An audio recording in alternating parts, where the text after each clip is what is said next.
Assalomu alaykum. O'zbekiston telekanalida Xasta bo'lmang dasturi jonli efirda o'z ishini boshladi. Xabaringiz bor, studiyamizga telefon o'rnatilgan. Ana shu raqamga bevosita qo'ng'iroq qilishingiz va o'zingizni qiziqtirgan, balki qiynayotgan savollaringizni yo'llashingiz mumkin. Shu bilan birga ijtimoiy tarmoqda Telegram chatimiz ham sizning xizmatingizda. O'ylaymizki, imkoniyatlardan foydalanasiz. Biz esa boshladik.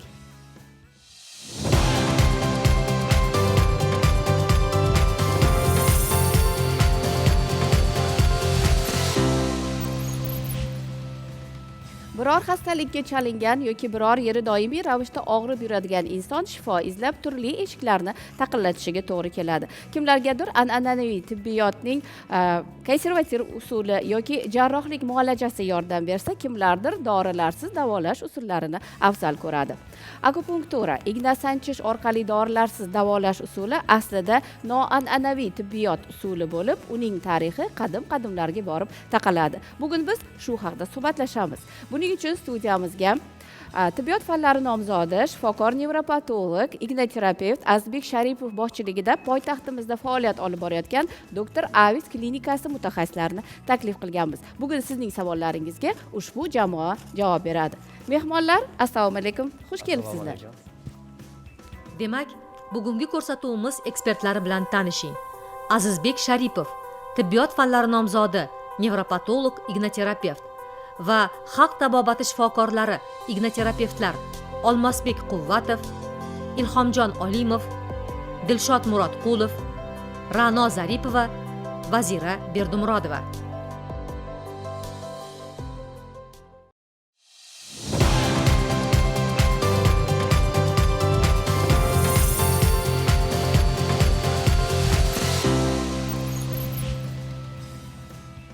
Tomosha qilayotganingiz Xasta bo'lmang dasturi, biz jonli efirdamiz. Telefon raqamlarimizga qo'ng'iroq qilishingiz, savollaringizni yo'llashingiz, shu bilan birga Telegram ijtimoiy tarmoqdagi Xasta bo'lmang chatimizga ham o'z savollaringizni yo'llashingiz mumkin. Bugun biz akupunktura, igna sanchish orqali dorilarsiz davolash usuli haqida suhbatlashyapmiz. Mehmonlar, studiyamizga xush kelibsizlar.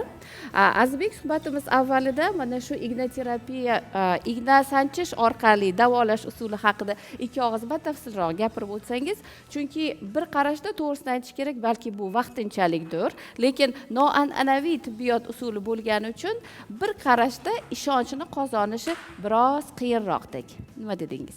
Assalomu alaykum. Hurmatli tomoshabinlar, men juda ham xursandman taklif qilganlaringizdan. Ignoterapiyani tarixi 4000 yillik tarixga ega.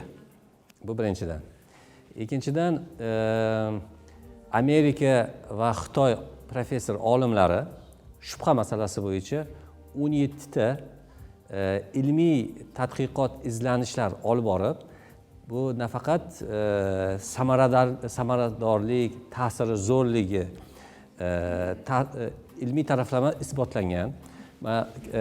Как раз mana shu bu turlardan ilmiy tadqiqot izlanish olib borganda igoterapiya qilganda qanday biokimik tanadagi reaksiya bo'ladiganlar jarayonlari batafsil ilmiy taraflama o'rganib bo'lingan va isbotlangan. Hattoki Amerika Qo'shma Shtatlarida tibbiy sug'urtaga ham kiritilgan. 2023-yildan 24-yilgacha 1 yil davomida 23 mingdan oshiq ilmiy tadqiqot ishlari olib borilgan igoterapiya mavzusida. Bu o'zini ko'rsatib turibdiki, haqiqatdan ham bu juda ham yaxshi natija beradigan davolash uslubi hisoblanadi. Endi bu keyingi masala, prezidentimizni 2018-yil 39-68 qarorlaridan keyin, ya'ni xalq tabobatini O'zbekiston Respublikasida rivojlantirish va chora-tadbirlarini kuchaytirish masalalarida chiqarganlaridan keyin xalq tabobati O'zbekistonda yanada ko'proq urg'u berila boshlandi va bunga xalqimiz yanada ishonchi ortdi, yetakchi, yaxshi mutaxassislar paydo bo'lishni boshladi. Bu juda katta O'zbekiston va Markaziy Osiyoda juda katta qadam hisoblanadi. Tushunarli. Demak, xalqaro maydonda tibbiyotning keskin jadallik bilan rivojlanib borayotgan bir paytda O'zbekiston ham o'z o'rnini egallash harakatida. Endi Azizbek, shu o'rinda mana shu igna terapiyani mexanizmini ikki og'iz tushuntirib bersangiz, qanday ishlaydi bu muolaja? Aha. Bu yerda o'z biokimik reaksiya butun sal murakkabroq sxema. Agar gapirsam hozir tomoshabinlarimiz sal zerikarli bo'lib qoladi. O'shaning uchun men sodda xalq tilida tushuntirib beraman. Bu nuqta bu nima? Nuqta bu to'g'ridan to'g'ri ichki a'zo bilan bog'liq nuqta hisoblanadi. Ya'ni biz shu nuqtaga qo'yganimizda organizmdagi disfunksiyani normaga keltirishimiz mumkin. Lekin agarda disfunksiya bo'lsa, ya'ni kasallik bo'lsa, agarda sog'lom bo'lsa, biz unga ta'sir ko'rsata olmaymiz. Misol deylik, bemor keldi, davleniyasi 200. Masalan, shu nuqtaga qo'yamiz, davleniya 200 dan 160, keyin 140 tushadi. 130, 140 gacha tushadi. Endi sog'lom odamga xuddi shu davleniya tushiradigan nuqtani qo'yadigan bo'lsak, uni davleniyasiga biz ta'sir qila olmaymiz, ya'ni tushira olmaymiz. Normani, qon bosimini tushira olmaymiz. O'shaning uchun bizgina faqatgina disfunksiyaga ta'sir qila olishimiz mumkin. Tushunarli. Ko'pchilik tomoshabinlarda ham shu savol paydo bo'lgani aniq. Aytaylikki, o'sha qon bosimi 200 darajada ko'rsatilgan bemorga siz hoziroq ignani qo'ydingiz kerakli nuqtaga, ana shu zahoti tushadimi yoki qanchadir vaqt kerak bo'ladi? Yo'q, taxminan bir 15-20 minutlarda tushadi. 15-20 minutlarda qon bosim joyiga tushishni boshlaydi. Buni o'zi ilmiy taraflama isbotlangan va biz mana hozirgi kunda 24 yillik tajribamiz bo'lsa, juda ham ko'p bemorlarimiz bizda qon bosimi baland bo'lgan bemorlar, ular o'chotda turadi. Даже shu bemorlar ham yaxshi zo'r natija olganlar ham bor. Bugun mehmonlar orasida ham taklif qilganmiz bir bemorimizni. Qon bosimlari doim 200-210 yurgan. Doim tabletkalarda, dorilarda yurganlar. Taklif qilganmiz, Xudo xolasa o'zlari ham suhbatda gapirib beradilar. Juda ham yaxshi. Keling, ana shu mehmonlarimizni taklif qilib olamiz. Olmosbek, siz o'tiravering, bezovta bo'lmang. Assalomu alaykum. Kelinglar. Keling. Assalomu alaykum. Assalomu alaykum. Assalomu alaykum. Marhamat, joylaringizni egallashingiz mumkin. Assalomu alaykum. Va mehmonlar, ko'rib turganingizdek, bu mijozlar Shuhrat aka Isroilov bo'ladilar, men bilaman, va ikkinchi mehmonimiz Amerika Qo'shma Shtatlarida istiqomat qiladigan, lekin hozirda O'zbekistonda xizmat qilayotgan janob Michael bo'ladilar. Shundaymi? Assalomu alaykum, xush kelibsizlar. Azizbek, marhamat, mehmonlar marhamat, o'zingiz haqingizda o'sha kasalliklar haqida, hozirgi jarayon va natijalar haqida batafsil gapirib bersangiz. Hozir Shuhrat aka bizni do'stimiz ham bo'ladilar. Shu sog'liq masalasida yaqin bo'lib qolib, keyin yana do'st bo'lib ketganmiz. Men gapirsam bo'ladi, lekin o'zlari gapirib bersalar chiroyliroq bo'ladi. Juda ham yaxshi, Shuhrat aka, marhamat. Assalomu alaykum. Azizbek aka juda to'g'ri ta'kidlab o'tdilar. Biz avvalo patsient sifatida kelib, keyinchalik do'st bo'lib ketdik. Sababi shu insondan juda ko'p tanishlarim, qarindosh urug'larim davo topishdi. Birinchi o'zim kelib davolanganimdan keyin olib keldim, ayamni olib keldim, ammalarimni, oilamni, bola chaqamni hammasini olib keldim. Hammasi asosiy bizni qoniqtiradigan darajada sog'lig'ini tiklab oldi. Buni biz ochiq baralla ayta olamiz qo'rqmasdan. Juda ham yaxshi. Shundaga keling, siz qanday xastalik bilan murojaat qilgansiz va o'zingiz qanday natijalar ko'rdingiz? Asosiy meni eng qiynaydigan narsa qon bosimi. Qon bosimi yuqori darajada yurardi. Mana 2 yil oldin ham menda 160 dan 200 gacha o'ynab turardi doim. Azizbek akaga murojaat qilganimizdan keyin 2-3 marta lecheniyani olganimdan keyin birdaniga tushmadi, lekin poetapna, sekin jarayon bilan tushib, mana hozir 120 ga 80. Va shu o'rinda so'ramoqchiman, 2 yil davomida muntazam o'sha belgilangan vaqtda muolajalarga murojaat qilib turishingiz shartmi yoki esingizdan chiqib erinsangiz ham muolajalarni o'tkazib Yo'q, o'shani aytib qo'yishim kerak. Azizbek aka keling degan vaqtlarida biz kela olmadik. Xo'sh. haqiqatdan vaqtini o'tkazib keldik. Masalan, 3 oyda ichida kelishim kerak bo'lsa, men yarim yildan keyin kelgan kunlarim ham bo'ldi, lekin davosini topdim. Aha, tushunarli. Juda ham yaxshi. Va endi mana mehmonimizga ham gal bersak. Assalomu alaykum. Biz yaxshi bilamiz, Michael aka rus tilida ham yaxshi gapiradilar va marhamat, o'zingiz haqingizda gapirib, Можете про себя рассказать на русском? Спасибо, я здесь. Первый раз я получил иглоукалывание было 15 лет назад в городе Вашингтон. Там у меня китайский врач. По случайно, более или менее, в прошлом году мы с доктором Азизом познакомились через общий друг, коллега. И я сразу хотел узнать о его практике азиатская медицина. И сейчас у меня как бедро, правая рука и мочевой пузырь, и нужен помочь, нужен лечение. Я вернулся в его клинику, и есть разные другие, есть разницы. Здесь его практика это как не только китайский, это корейский и другие. Дома только китайский или японский, или корейский, но смесь нет. И здесь это подход больше интенсивный. Другой подход, но эффективный.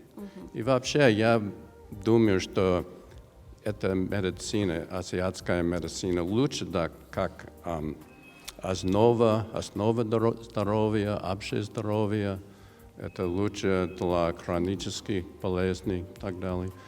Западная медицина сильная, но другие события. Rahmat. Tushunardik. Спасибо большое.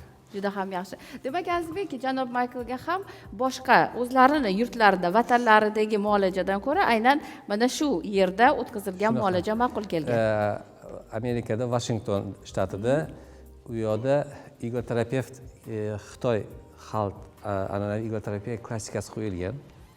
Bu yoqqa kelganlaridan keyin bizda Xitoy bor, Tibet bor. Xitoy Chunsin Wanzhou, Tibet alohida bir avtonom respublika. Keyin Tay bor, Koreya bor, Indiya bor, Vyetnam bor. Ya'ni bu yoqda bizda klinikamizda Sinteres qilganingiz yoqdi deyaptilar. Kombinirованный, да. Bizlarni shu metodikamiz yoqdi. U kishiga o'z boshida shikoyatlari nima deydi? Qovuq, siydik yo'llarda shikoyati bor edi. Bel umurtqada va bo'yin umurtqa cho'rasi bor edi. Oyoqlar og'rirdi, juda ahvollari yaxshi emas edi. Birinchi kurs o'zida olib, juda yaxshi natija olganlaridan keyin mana он очень довольный, xursand. Сегодня последний день мы закончили, да? Tushunarli. Bugun oxirgi kun lecheniyamizni tugatdik. Yana nimadir demoqchimisiz? Если хотите что-то сказать, можете. Если хотите что-то сказать, можете говорить. Вообще, я советую этот подход в здоровье. Не только я. Вообще, это наш эквилибриум будет лучше. Потому что это подход, который помогает даже без конкретной болезни. Это лучше для иммунитета. Я просто думаю, это хорошая практика. И дома мое утро это очень китайский. Китайская медитация, потом тайчи и Qigong или Qigong на русском. Tushunarli. Ya'ni umuman olganda sog'lom turmush tarziga rioya qilishimizni va xususan ignoterapiyaga ham profilaktika nuqtai nazaridan ham murojaat qilishimizni tavsiya etyaptilar. Juda ham yaxshi va Azizbek, biz yaxshi bilamiz, Shuhrat aka Isroilovni hozirgi kunlarda ham o'sha kursni olyaptilar, shunaqami Shuhrat aka? Va adashmasam siz bugungi muolajangizni bizni studiyamizda olishga rozilik bergansiz, shunday emasmi? Va Azizbek, biz hozir bevosita shifokorlarimizdan iltimos qilib, mana shu jarayonni boshlashga o'tsak bo'ladimi? Bo'ladi albatta. Va Shuhrat aka, bugun nima xususida aynan qaysi nuqtalarga nima muolaja bo'ladi? Bugun aynan hozirgi muolajada bosh og'rig'iga, xotiraga, asabga, ko'zga, zreniyaga, nutqqa, keyin чтение bor, отдела, ya'ni o'qishga. Masalan, yosh bolalar bo'ladi, o'qishga qiziqmaydi. Dangasa bo'ladi. Kitobni boshiga qo'ydira olmaysiz. Lekin igloterapiyada shunaqa nuqtalar borki, o'sha nuqtalarga qo'ysangiz, o'sha miyadagi bo'limlar faollashadi. Tushunarli. Uni tajribada, amalda haqiqatan ko'rsangiz juda quvonarli holat. Ota-onalar uchun ayniqsa. Azbek juda ham qiziqtirib qo'yyapsiz. Hozir bizda navbat e'lonlardan keyin bevosita jarayonni ham yana natijalarni ham kuzatishingiz mumkin bo'ladi. Demak, hozir navbat reklamaga, bizdan uzoqlashmang.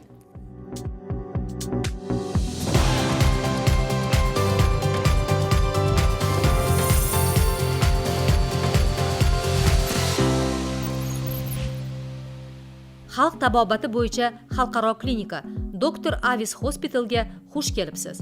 Bizning klinikamiz og'ir nevrologik kasalliklarni davolashga ixtisoslashgan. Mutaxassislarimiz xalqaro sertifikatlarga ega bo'lib, Xitoy, Tibet, Tailand, Hindiston va boshqa mamlakatlardagi yetakchi ignoterapiya ustozlaridan tahsil olgan. Biz cupping terapiya, stone terapiya, ignoterapiya, ultrabinafsha chiroq yordamida davolash, kosmetologik akupunktura va boshqa muolajalardan foydalanamiz. Jamoamiz tarkibida xorijiy davlatlarda Tibet uslubida tahsil olgan, sertifikatlarga ega ignoterapevtlar faoliyat yuritadi. Dr. Avis klinikasi Xitoyning yetakchi tibbiyot muassasalari bilan hamkorlik qiladi. Chunsun universiteti va Sansia shifoxonasi bilan imzolangan memorandum mutaxassislarimizning yuqori malakasini tasdiqlaydi.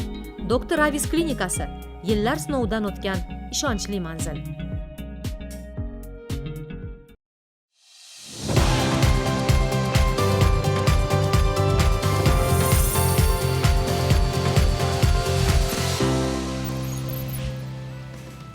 Tomosha qilayotganingiz xasta bo'lmang dasturi biz jonli efirdamiz. Bugun akupunktura igna sanchish orqali davolash usuli haqida gaplashyapmiz va studiyamizda mana jarayon boshlanib ketdi. Azbek, marhamat, mijozimizga qanday xizmat ko'rsatilyapti hozir? Hozir mana bemorimiz spirtlab, avvalambor muolajadan oldin spirtlanadi. Keyin nina qo'yish muolajasi boshlanadi. Qani, marhamat, doktorimiz. Qaysi nuqtalarga qo'yasiz? Hozir doktorimiz gapirib beradi, qaysi nuqtaga qo'yishlarini. Juda ham yaxshi. Marhamat, Olmazbek.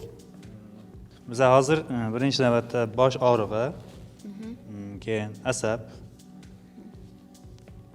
xotira, uyqu, keyin tinchlantirish to'shkalariga hamda zreniya to'shkalariga qo'ydik. Keyin bu yoqdan zreniyaga qo'yapmiz.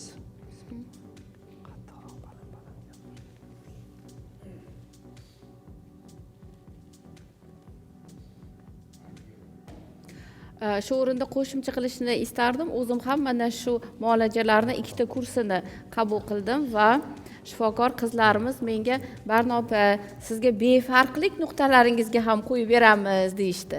Azbek? Shunaqa. Ya'ni asab nuqtalari bor. Bu nuqtalarga qo'yilsa asabi buzilmaydi odam. Ya'ni beparvo bo'lib qoladi, ya'ni normaga tushadi. Masalan, bir stress holat bo'lsa ham tabiiy normalni qabul qilasiz. Ya'ni aytmoqchisizki, asablar tinchlantiradi. Ya'ni aytmoqchisizki, sog'lom befarqlik bu aslida insonning normal holati demoqchisiz. Yo'q, sog'lom befarqlik emas, yo'q. Sog'lom asabga keltiriladi. Xotirjamlik deylik. Shunaqa, xotirjamlik. Hayot davomida inson har xil hayot sinovlarini o'tgandan keyin asabiy bo'lib qoladi, jizaki bo'lib qoladi. Talabchanligimiz oshadi, to'g'ri. Keyin har narsaga ichida o'ylab yuraveradi. Lekin bizni muolajadan keyin, aynan akupunkturadan keyin ana shu holatlar yo'q bo'ladi. Natijasi o'sha birinchi, ikkinchi kunda ko'rish mumkin. Ya'ni buni uzoq muddat kutmaymiz. Hojati yo'q. Ya'ni birinchi, ikkinchi kunda natija o'zi bilinadi.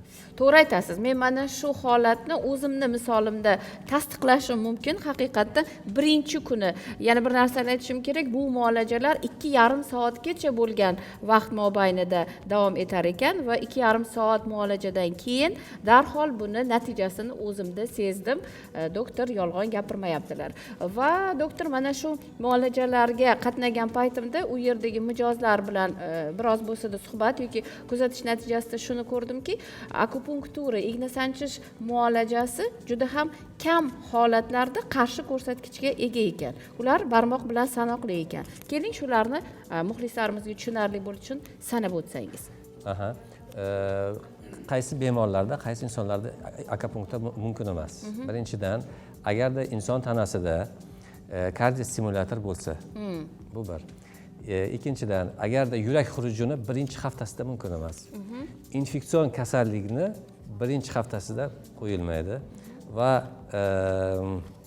ochiq jarohatlarga qo'yilmaydi. Protokol bo'yicha va onkologik kasalliklar bo'yicha protokol bo'yicha qo'yilmaydi. Lekin Xitoyda, sharq davlatlarida va biz borgan davlatlarda aynan shularga ular qilishar ekan. O'zimiz guvohi bo'ldik, ko'rdik. Bizda protokol bo'yicha mumkin bo'lmaganligi uchun biz bu kategoriya bemorlarni qilmaymiz. Juda ham yaxshi. O'sha qoidalarga, qonunlarga rioya qilganingiz uchun ham sizni mana shu studiyada suhbatga taklif qildik. Bu haqda bizni dasturimizda o'z ishining ustalari har doim ta'kidlab o'tishadi. Va Olmazbek, mana shu hozir Shuhrat akaga ignadan tashqari yashil bir dumaloqchalarni ham qo'ydingiz. Bu qanday moslamalar, ular qanday ta'sir qiladi va o'zi umuman bu muolajada faqatgina ignadan foydalanmas ekansizlar. Shu haqda ham gapirsangiz.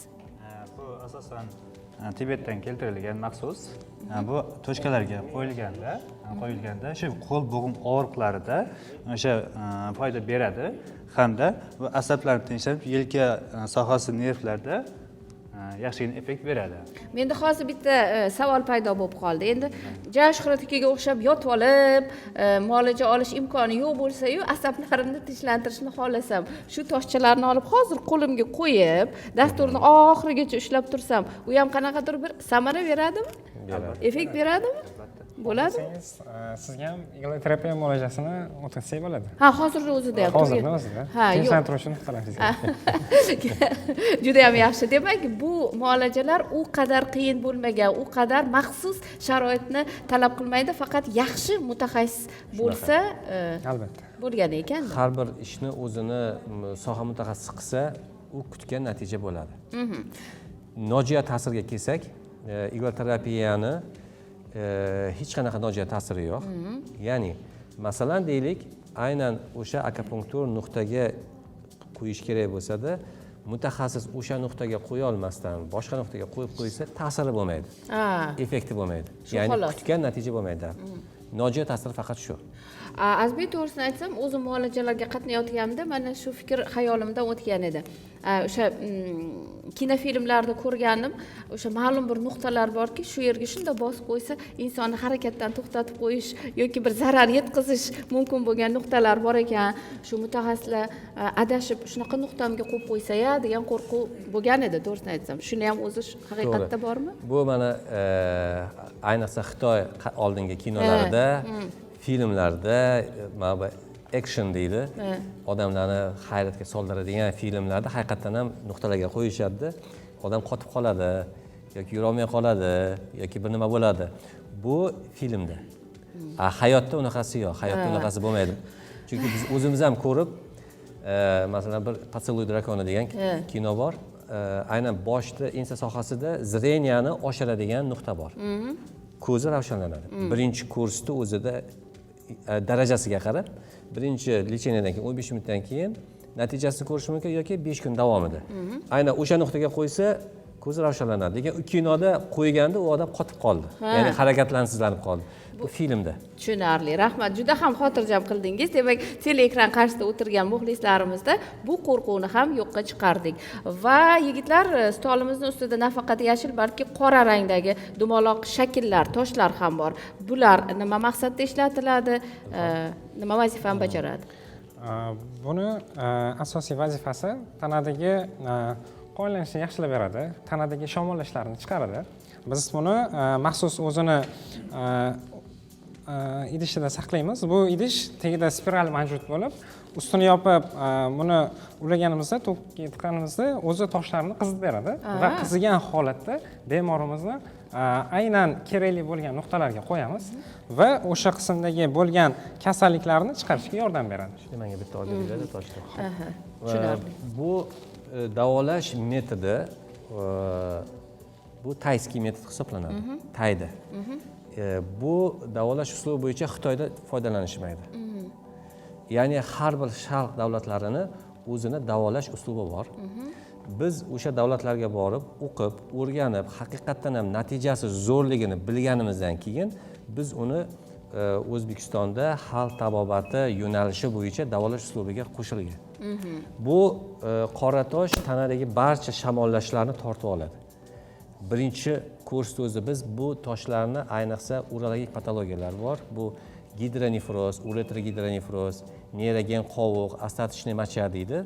Bu og'ir, men hozir doktorlarimiz ko'radigan bo'lsa, shifokorlarimiz bilishadi, bu og'ir kasalliklar. Medikament bilan bu kasalliklarni kutgan natijaga erishib bo'lmaydi. Lekin bu davolash metodi bilan, tayskiy stone metodikasi bilan va mana bu yerda olib beringlar-da. İdmaloqda beriladi. Bu tabiiy va eng oxirgi davolash uslublaridan hisoblanadi. Bu Vanzhou metodi. Tibet, Vanzhou, buni ichida giyohi bor. Buni ichida giyohi bor, maxsus qilingan.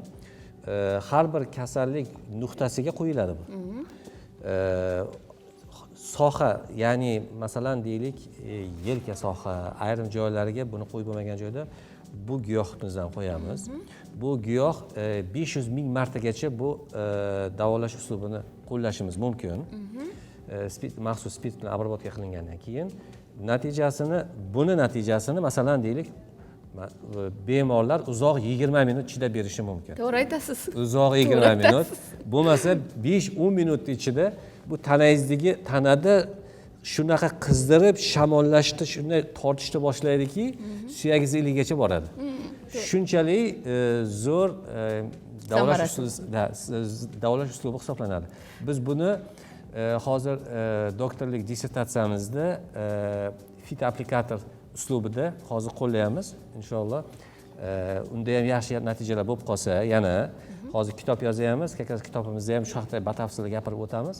Bu juda ko'p bemorlarga foyda berishi mumkin. Juda ham yaxshi. Demak, Azbek, siz mana shu soha rivojlangan davlatlarga borib, o'qib, o'rganib, u yerdagi eng yaxshi usullarni, eng yaxshi uskunalarni yig'ib, o'zingizni bir o'ziga xos mualliflik desak ham bo'lar ekan, sintez holatida eng yaxshi ko'rinishda taqdim etib kelayotgan ekansiz desak bo'lar ekan. Shunaqa. Juda ham yaxshi. Azbek, keling endi Shuhrat akaga biroz tinchlik beramiz, ularni yigitlarimizga topshiramizda, biz endi suhbatimizni davom ettirsak bo'ladi. Va Azbek, navbatdagi savolim bu oxirgi paytlarda ko'pchilik ota-onalarni qiynayotgan bolalardagi nevrologik kasalliklar haqida bo'ladi. Keling, mana shu haqda mutaxassis sifatida o'zingiz gapirib bersangiz. Bolalar nevrologik kasalliklari, nafaqat bolalar nevrologik, umuman bolalar kasalliklari. Bu oxirgi paytda nega ko'payib ketdi? Bu bir 3 bosqichdan iborat. Birinchisi bu homiladorlikgacha bo'lgan jarayon.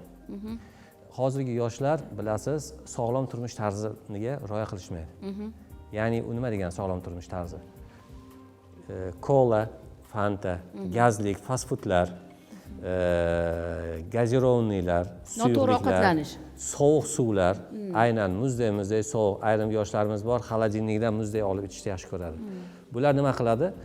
Onani homiladorlik jarayoniga, sog'lom ona tana bo'lishiga to'sqinlik qiladi. Ya'ni har xil kasalliklar keltirib chiqaradi. Endi ikkinchi bosqich, ikkinchi davr bu homiladorlik jarayoni. Homiladorlik jarayonida mana yoshlarda biz mana tajribamizda kuzatamiz. Men deydi Coca-Colaga boshim qorong'i bo'ldi deydi. Ya'ni sun'iy har xil fast foodlarga, shirinliklarga, bular hammasi ximikatlardan iborat. Bu barchasi homilani sog'lom rivojlanishiga ta'sir qiladi. Keyin ayniqsa hozirgi kunda juda ommaviylashib ketgan bu telefonlar. Nima uchun? Birinchi o'rinda vaqtida uxlashmaydi. hozirgi yoshlarni ko'rsangiz soat 12da nechida yotasiz desa soat 12da yotaman deydi, 12:01da. Asosiy soat 10 dan 11gacha tanada baxt gormoni ishlab chiqariladi. Endorfin, prostaglandin gormonlari. Onalar o'sha vaqtda uxlamasa, tanadagi barcha biokimik reaksiyalar buzilib ketadi. Qarabsizki, homila sog'lom rivojlanmaydi. Keyin masalan sog'lom taom, ovqatlar yeyishmaydi. Faqat fast foodga o'tirib qolishgan. Masalan, bizga kelgan bemorlarda biz nazorat qilib boramiz. Shunda men aytaman, siz shu mahsulotlarni yeyishingiz kerak. Yo'q, men yoqtirmayman, men uni, ya'ni ko'proq sun'iy bo'lgan fast foodlarga ko'proq e'tibor berishadi. Uchinchi davr, eng asosiy davrda bola tug'ilgandan keyin mana hozir hamma aksariyat kashaga o'tib ketgan, sun'iy.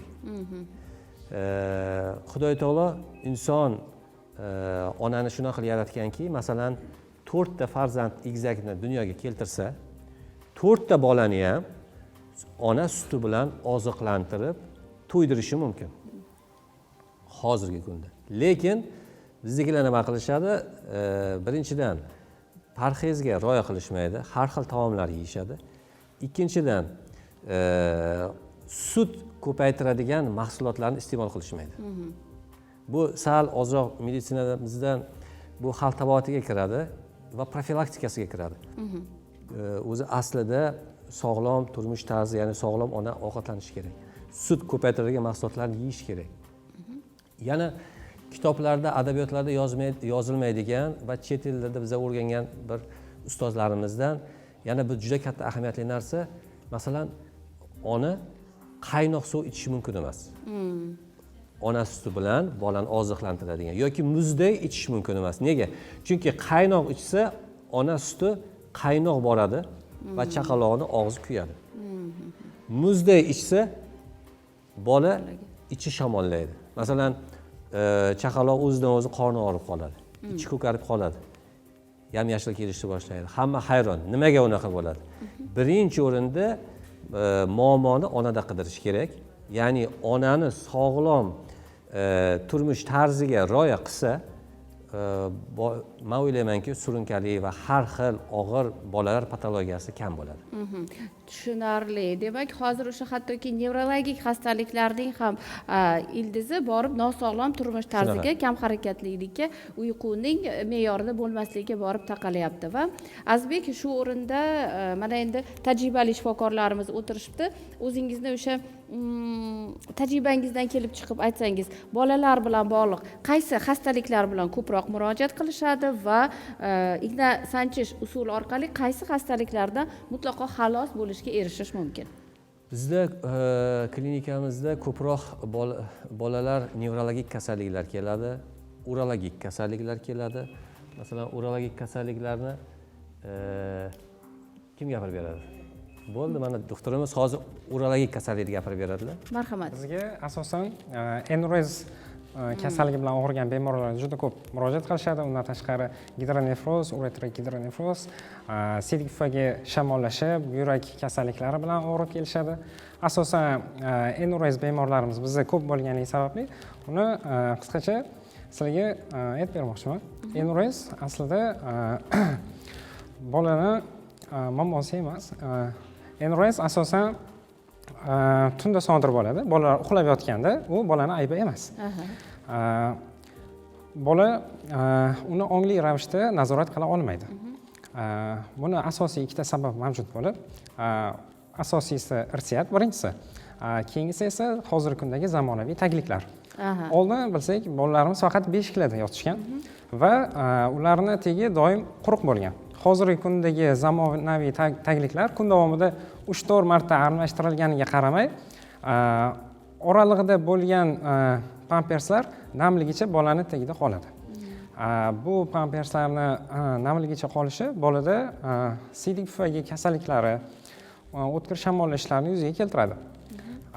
Bu asosiy birlamchi sabab bo'lib enurezga. Undan tashqari kelgusida bolani hayot davomida bepushtlikka olib kelishi mumkin. Undan tashqari buyrak va sidik pufagi muammolarini keltirib chiqarishi mumkin. Enurezni yana qo'shimcha sabablari bu faqat irsiyat va zamonaviy tagliklar emas. Doimiy ichiladigan sovuq suvlar, buyrakni va siydik pufagini shamollatib qo'yishlar, bular ham enurezga qo'shimcha sabablar bo'lishi mumkin. Aha, tushunarli. Enurezni o'sha bir darajalarga bo'lishimiz mumkinmi? Masalan, necha yildan beri yoki bir o'ziga xos holatlari bo'ladimi va bu borada ham igna sanchish qanchalik yordam beradi? Albatta. 4 yoshgacha bolani enurez deb sanamasak bo'ladi. Uni tabiiy deb olsak bo'ladi va 4 yoshdan keyin ham bu kasallik davom etadigan bo'lsa, bu organizmdagi jiddiy buzilish belgisi hisoblanadi. Asosan bolalarni 4 yoshdan 14 yoshgacha bo'lgan vaqt oralig'ida davolab ulgursak, natijaga tezroq erishishimiz mumkin. Agar yosh o'tgan sari bunga beparvolik bilan qarab, vaqtida davolamasak, bu jiddiy buzilishlarga sabab bo'ladi, oqibatlarga olib keladi. O'sha enurez bilan aziyat chekayotgan bolalarda, taxminan o'rtacha deylik, bu individual bo'lishiga ko'zim yetgan holatda so'ramoqchiman.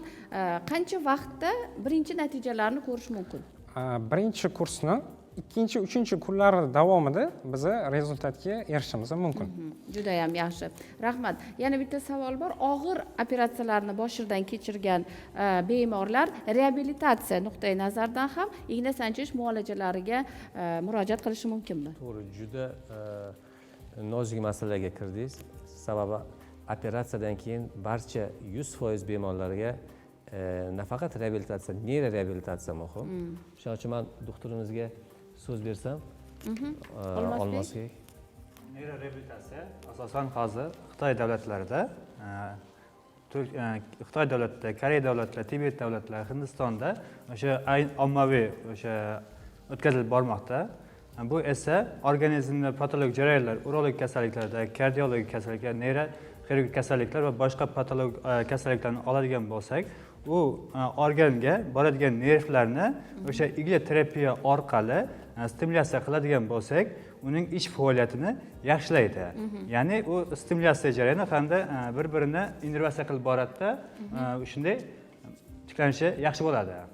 Tushunarli. Demak, o'sha organizmni yana ham jonlantirib, unga qo'shimcha bir bilasizmi, aynan vegetativ nerv sistemaga, aynan nervni o'ziga ta'sir qilamiz.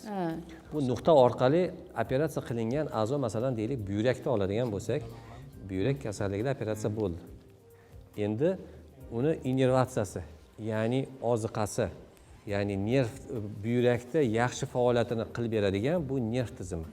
Vegetativ nerv sistema aynan nuqtalar orqali, qiziqarli tarafi shundaki, masalan deylik, bitta tashxis bilan 5 ta bemor kelsa, gidronefroz yoki uretrogidronefroz yoki neragan qovoq. Adashmasam, Astolevich hozir juda ham jiddiy diagnozlarni, tashxislarni gapiryapsiz. Hozir aytadigan tashxisimiz o'ta og'ir urologik patologiya hisoblanadi. O'ta og'ir. Medikament bilan, dori-darmon bilan, sintetik preparat bilan kutgan natija olish juda ham qiyin. Aynan bizda juda qiyin. Sharq davlatlarida, aynan xalq tabobati yo'nalishida bunaqa og'ir patologiyalarni to'g'ridan to'g'ri nuqtalarga qo'yganda, laborator funksional diagnostikada, UZIda birinchi kursda o'zida natijasini ko'rishingiz mumkin. Masalan, lecheniya oldi, kurs lecheniya 5 kun yo 10 kun bo'ladi. Tugadimi? Shunday laboratoriyaga qonni olasiz, UZI qildirasiz, biokimiyasini, qovoq siydik, macha siydik analizini tahlil olganingizda o'zida shunday tahlilda ko'rsangiz bo'ladi. Bu endi o'sha organizmning zaxirasini ishga solib yuborish evaziga desak to'g'ri bo'ladi. Kompensatorniy reaksiya organizmi deydi. Ya'ni olimlar aytadiki, insonni, Xudo taolo insonni tanasida dorisi bilan yaratib qo'ygan. Masalan, yosh bola bir kunda 10 marta yiqilsin, lekin unga tegmasangiz, u yiqiladi, turadi, changini qoqib, yana o'ynab ketadi. Lekin yosh katta odam bir marta yiqilsa, butun umr o'sha jarohati og'rig'i bilan qolib ketadi. Nega? Chunki bu hayot jarayon davomida bu mexanizm ancha pasayib boradi. Yosh bolalarda balandligi uchun bu juda tez chiqib ketadi. Bizni ishimiz aynan igna terapiya bilan buni faoliyatini yaxshilash, ichki a'zolar. Tushunarli. Azbek, bizga telefon orqali ham juda ham ko'plab savollar kelib tushyapti. Hozir ijozatingiz bilan shu savollarni sizga bersamda jamoa bilan birgalikda savollarga javob berishni boshlasangiz. Yigitlar, agar Shuhrat akaga dam olish vaqti kelgan bo'lsa, bemalol joylaringizni egallab o'tirib olishingiz ham mumkin bo'ladi. Azbek, sizga o'zim o'qib berganim ma'qulmi yoki o'zingiz o'qib yo'naltiraverasizmi? Balki yo'q, siz o'qib bersangiz bo'ladi. juda ham yaxshi. Chunki siz Demak, yoshim 42 da insult kasalligiga chalinganman, yiqilib tushib o'ng tomonda jarohat olganman. Boshimdan doktorlar qon olamiz deb suyak olib tashlashgan. Chap taraf oyoq qo'lim ishlamaydi. Menga igna sanchish muolajasi yordam bera oladimi? Yordam bu bemorga juda ham yaxshi yordam beradi. Bu bemorga birinchi kursda o'zidanoq yordam beradi. Qo'ldagi spastikalarda harakatlar ancha yaxshilanadi. Biz bunaqa bemorlar bilan har kuni ishlaymiz. Tushunarli. Har kuni og'ir mana shu dushanba kuni Belarusdan uchib keldik.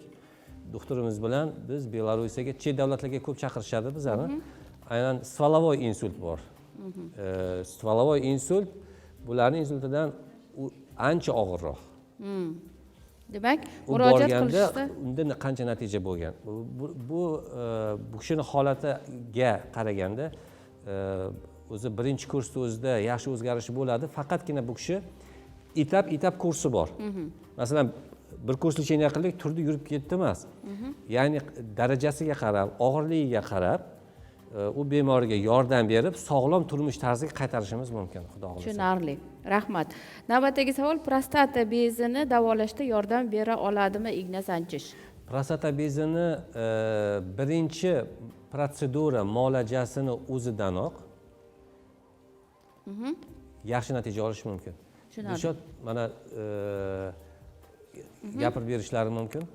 Prostata muolajasida o'sha kelgan bemorlarimiz har doim o'shalar bo'layotgan tomchilash, achish muammolari bilan murojaat qilishadi. Ko'pincha bu muolajalarda biz birinchi qo'yga boshlaganimizdan, kursni boshlaganimizdan 3 yoki 4 kurslar kunlarida yo'q, bu muammo butunlay hal bo'lishini o'zlari aytib berishadi. Tushunarli, rahmat. Navbatdagi savol, shamollashda, nafas yo'llarini davolashda igna sanchish muolajasi yordam beradimi?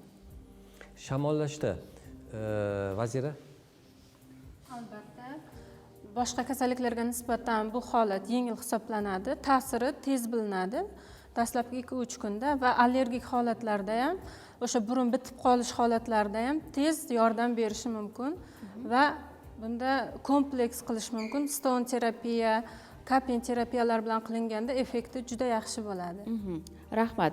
Tishimni shamollatib qo'ygandim, davolandim, og'rig'i qolmayapti. Tish nervlarini davolashda igna bilan davolash usulidan foydalansa bo'ladimi? Endi bu holatda pulpit hisoblanadi. Aynan tishda o'zida yallig'lanish bo'ladi. Bu aynan stomatologiyada biz og'riq qoldirib berishimiz mumkin nuqtalarga qo'yib.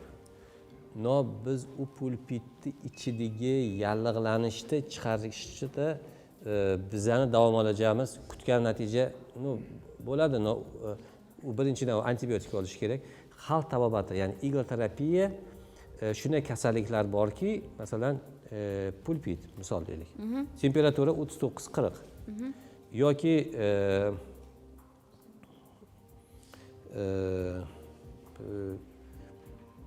buyrak va u tosh kasalliklari. Masalan, ularga biza tor mutaxassisda yo'naltiramiz. Ya'ni kelgan bemorni hammasini biz sani davolab tashlaymiz demaymiz. Ya'ni kelgan bemorni biz avval tekshiramiz. Patologik tochkalar bor, o'zini nuqtalari bor. Mana bu yerda ko'rsatilgan har bir kasallikning nuqtasi bor. Masalan, deylik, biz kelgan bemorda bosh og'riq yoki qon bosimi kasalligi bilan keldi. Biz nuqtalarni tekshirdik, lekin u nuqtalarda kasalligi bo'lmasa, biz uni tavakkal qo'ya olmaymiz va tavakkal uni davolab tuzatamiz deb aytmaymiz. Masalan, bir yil oldin bir bemor kelganda oyoq og'riq bilan. Oyoq og'riq bilan keldi, biz tekshirdik, tochkalar yo'q. Men onasiga aytdim, o'g'li 17 yosh, bizda muolajamiz natija bermaydi, chunki biz avval qo'yishdan oldin uni kasallik nuqtalarini topsakkina qo'yib berishimiz mumkin. U nuqta bo'lmasa, men hozir tavakkal qo'yib berganim bilan siz mendan qani natija deb so'raysiz dedi. Keyin onasi, "Yo, bayli shundoq bo'lsa ham qo'ying" dedi. Qo'yib berdik, natija bo'lmadi. 3 kun olishdi. Men aytdim, mayli 3 kun olinglar hech bo'lmasa dedim, ko'ringlar. Agar bo'lsa bo'ldi, bo'lmasa yo'q. Shunda ular anaqa qilish bo'lmadi, keyin ketishdi. Shunaqa holatlar ham bo'ladi. Tushunarli. Hozirgi javobingiz mana shu savolga juda ham yaqin javob berdingiz desak ham bo'ladi, lekin hurmat yuzasidan savolni o'qib eshittirmoqchiman. Igna bilan davolashda har bir kasallikning o'zini nuqtasiga qo'yiladimi yoki bitta nuqtaga igna qo'yib hamma kasallik davolanadimi? Yo'q, aslo. Mana hozir aytdimki, masalan, bitta tashxis.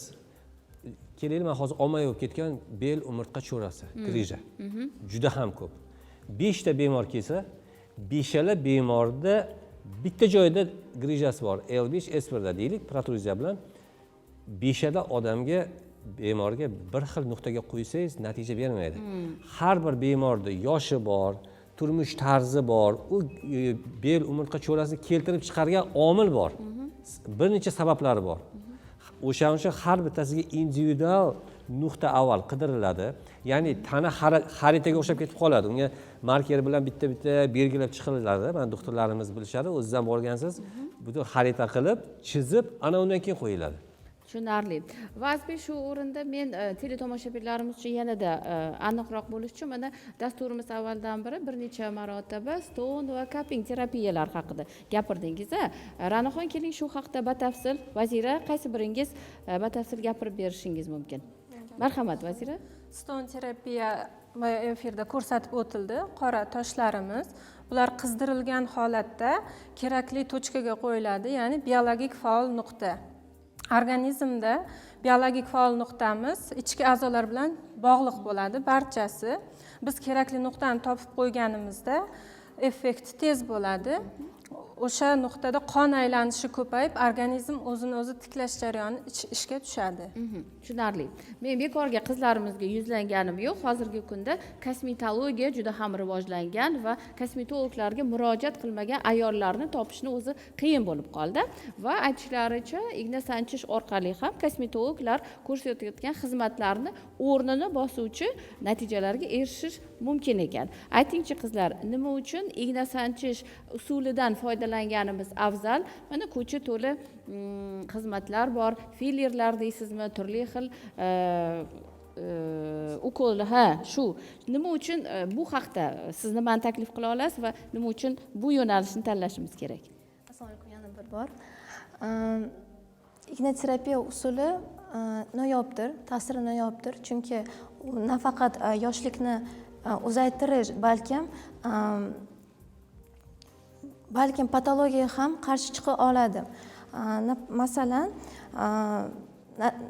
igna terapiya natijasida akupunkturani kerakli nuqtalarga qo'yganimizda u o'z effektini beradi. Effektlardan biri aytib o'tmoqchiman, kollagen va elastin degan moddalar ishlab chiqarganda ular shu terni yoshartiradi. Undan tashqari yoshartirib qon aylanishini tiklab beradi va bilamizki, yuzda ayollarda juda ko'p ajinlar bor. Yuzaki ajinlar bor va chuqur ajinlar borda. O'shalarga ham ta'sir qiladi. Birinchi muolajani o'zida ajinlarni tekislab yo'qotib beradi. Tushunarli. Filler gapingizni oldim. Filler botokslar esa ular sun'iy moddalar bo'lib, baribir har xil asoratlarga olib kelishi mumkin. Allergik reaksiya yoki yuzdagi qanaqadir o'zgarishlarni o'zgartirib olishi mumkin. Lekin igna terapiya tabiiy yo'lda, tabiiy usulda hamma narsani chiroyli qilib, go'zallashtirib va yoshartirib beradi. To'g'ri aytasiz. Men mana shu muolajalarni olgan paytimda Mushtariy Tolipovnadan so'ragan edim.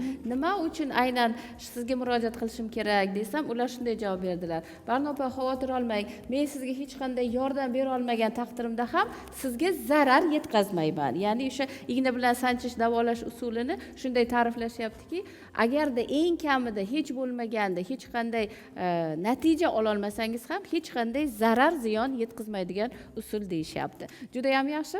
Mehmonlar, bizda hozir yana navbat reklamaga, undan keyin yana suhbatlarimizni davom ettiramiz. Reklamaga navbat.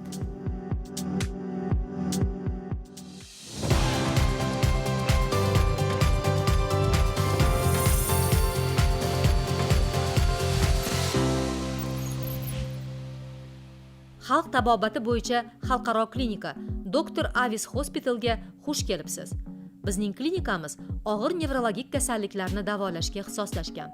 Mutaxassislarimiz xalqaro sertifikatlarga ega bo'lib, Xitoy, Tibet, Tailand, Hindiston va boshqa mamlakatlardagi yetakchi ignoterapiya ustozlaridan tahsil olgan. Biz cupping terapiya, stone terapiya, ignoterapiya, ultrabinafsha chiroq yordamida davolash, kosmetologik akupunktura va boshqa muolajalardan foydalanamiz. Jamoamiz tarkibida xorijiy davlatlarda Tibet uslubida tahsil olgan, sertifikatlarga ega ignoterapevtlar faoliyat yuritadi. Dr. Avis klinikasi Xitoyning yetakchi tibbiyot muassasalari bilan hamkorlik qiladi. Chunsun universiteti va Sansia shifoxonasi bilan imzolangan memorandum mutaxassislarimizning yuqori malakasini tasdiqlaydi. Dr. Avis klinikasi yillar sinovidan o'tgan ishonchli manzil.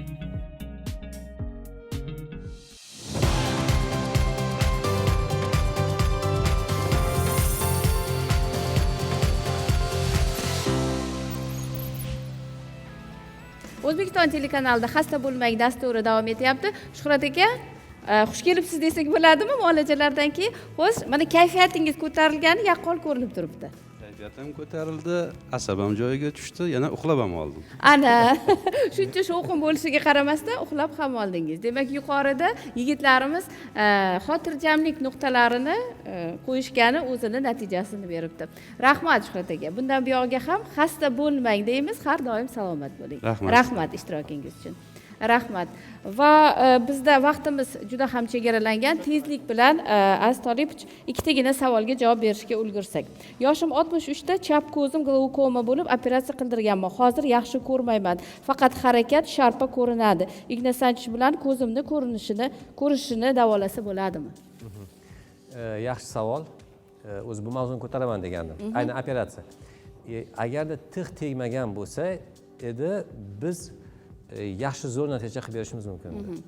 Tig' tekkandan keyin maksimal darajada qilinadi, qanchalik bo'lishini uni biz ayta olmaymiz. Tushunarli, rahmat. Ikkinchi savolimiz, bugun uchun so'nggi savolimiz, Parkinson kasalligini igna sanchish bilan davolasa bo'ladimi? Parkinson kasalini aynan bo'ladi davolasa.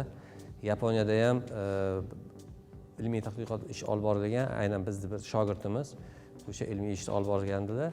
Igna terapiya bo'yicha yaxshi natija olsa bo'ladi. Tushunarli, rahmat. Azizlar, nima ham deymiz, vaqt oliy hakam. Bugungi dasturimiz o'z nihoyasiga yetib boryapti va bugungi ishtirokingiz uchun sizga minnatdorlik bildiramiz. Ishlaringizga omad tilaymiz va keyingi dasturlarimizda yana nasib qilsa, bugun bizga savol bilan murojaat qilgan, qo'ng'iroq qilgan muxlislarimiz ham Shuhrat akani o'rnlaridan joy olishsa ne ajab. Ishtirokingiz uchun minnatdorlik bildiramiz. Xush ko'rdik studiyamizda. Azizlar, bu siz tomosha qilgan xasta bo'lmang dasturi edi. Bizning maqsadimiz sizga imkon qadar sizga yengil va shifo topishingiz uchun yordam beradigan manzillarni, mutaxassislarni tanishtirish. Hech ham xasta bo'lmang deymiz. Xayr, salomat bo'ling. Rahmat.